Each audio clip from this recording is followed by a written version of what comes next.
করুন আমাদের channel TVC Islamic TV. কোরআন ও সহিহ হাদিসকে সামনে রেখে চমৎকার গুরুত্বপূর্ণ ইসলামিক ভিডিও।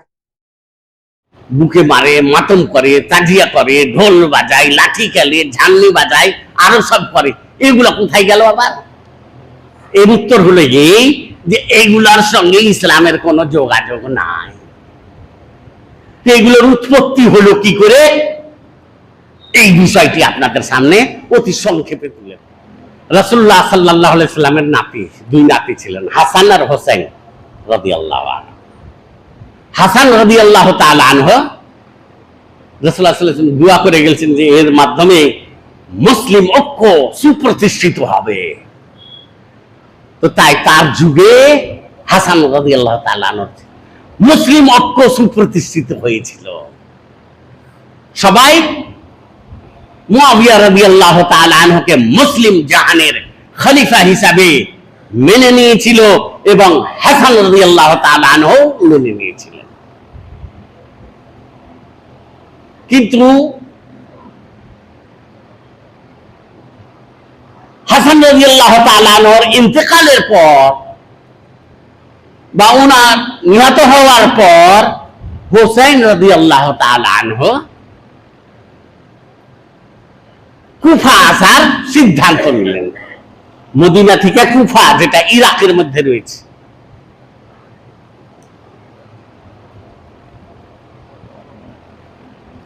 সমস্ত সাহাবায়ে কেরাম বললেন যে দেখো দেখো কুফা যেও না। কিন্তু হোসেন রাদিয়াল্লাহু তাআলা আনহুকে কুফাবাসীরা চিঠির ওপর চিঠি, চিঠির ওপর চিঠি, চিঠির ওপর চিঠি দিতে থাকলো যে আপনি আসেন, আপনার সঙ্গে আমরা লড়ব এবং মুসলিম জাহানের খলিফা আপনাকে আমরা নিযুক্ত করব।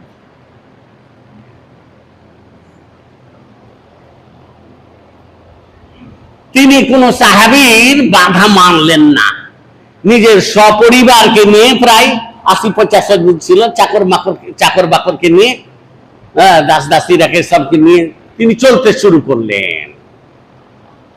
চলতে চলতে চলতে চলতে যখন কারবালার ময়দানে পৌঁছিলেন তখন ওখানে রাষ্ট্রীয় সেনা সৈন্য ছিল। আর যারা বারবার চিঠি দিয়ে ডেকেছিল কুফাবাসী, সাহাবায়ে কেরাম বলেছিলেন যে যেও না, ওদের কথা শুনিও না। কেন? যে ওরা তোমার বাপকেও হত্যা করেছে, মানে আলী রাদিয়াল্লাহু তাআলা, তোমার ভাইকেও হত্যা করেছে, যেও না, ওদের কথা বিশ্বাস করিও না। কিন্তু উনি ওদের কথাতেই পড়ে চলতে শুরু করলেন। কারবালা পৌঁছে গেলেন। যখন রাষ্ট্রীয় সেনা সৈন্য সামনে এলো তখন ওই যারা চিঠি দিয়ে ডেকেছিল, সংঘর্ষ যখন শুরু হয়ে গেল, তখন তারা হোসেন রাদিয়াল্লাহু তাআলা আনহুকে ওই বাঘের মুখে ফেলে দিয়ে মাল্যদর পলায়ন করল। শেষ পর্যন্ত হোসেন রাদিয়াল্লাহু তাআলা আনহু নিহত হয়ে গেলেন। তখন রাষ্ট্রীয় খলিফা ছিলেন ইয়াজিদ। ইয়াজিদ যখন জানতে পারলেন যে তাকে হত্যা করা হয়েছে, তিনি অত্যন্ত দুঃখিত হলেন, দুঃখ প্রকাশ করলেন, আফসোস করলেন এবং তার যে আত্মীয় স্বজন ছিল সবকে ডেকে নিলেন দেমাশকে। দেমাশকে ডাকার পর সসম্মানে তাদের সঙ্গে সেনা সৈন্য মোতায়েন করে দিয়ে মদিনা পাঠিয়ে দেওয়া হলো যে তাদের প্রতি যেন কেউ আক্রমণ না করতে পারে। কিন্তু যারা শিয়া সম্প্রদায়ের লোক, তারা এটাকে বাড়িয়ে টাড়িয়ে বিভিন্ন ধরনের কিস্সা কাহিনী তৈরি করে ইয়াজিদের প্রতি তারা অভিশাপ প্রেরণ করে। কিন্তু তিনি যে এক মহাযোদ্ধা ছিলেন এইটা তারা আবার উপস্থাপন করে না। মুজাহিদ ছিলেন। তো যাই হোক, আমি আর ওইদিকে যাচ্ছি না। তো হোসেন রাদিয়াল্লাহু তাআলা আনহু নিহত হয়ে গেলেন। কুফাতে একটা দল তৈরি হলো জামাতুত তাওয়াবিন বলে। মুসলিম ইতিহাসে, ইসলামী ইতিহাসে আপনারা পড়লেই পেয়ে যাবেন। একটা দল তৈরি হলো, তার নাম হলো জামাতুত তাওয়াবিন। দলটার নাম, সংগঠনটার নাম জামাতুত তাওয়াবিন। ওই জামাতুত তাওয়াবিন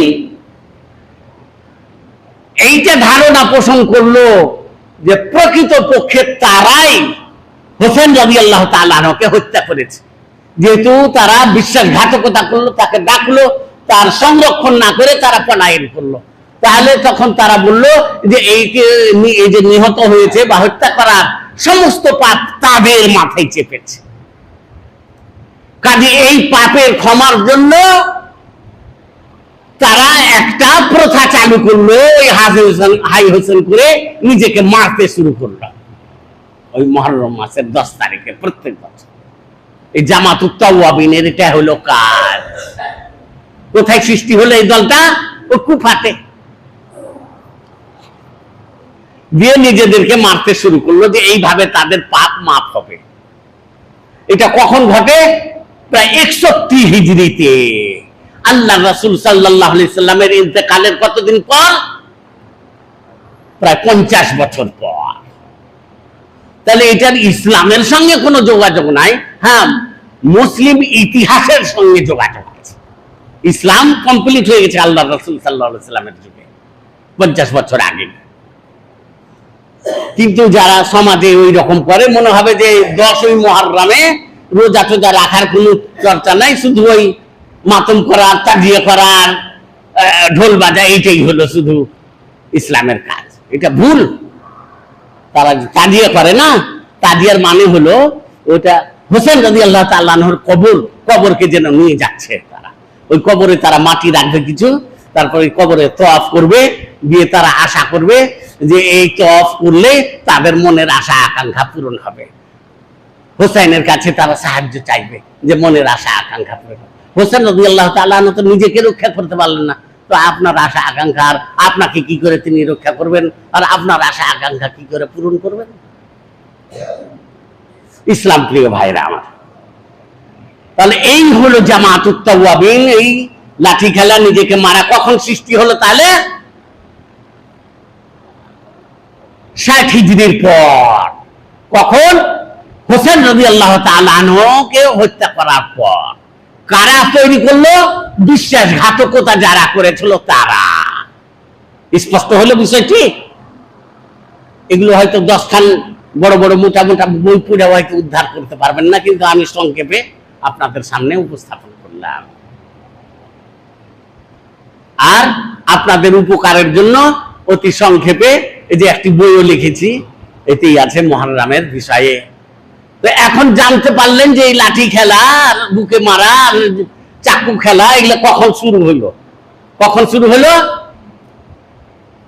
60 হিজরিতে, হোসেন রাদিয়াল্লাহু তাআলা আনহুর ইন্তেকালের পর। সত্যকণ্ঠ স্বর বিজয়, সত্যকে জানতে আমাদের সাথে থাকুন।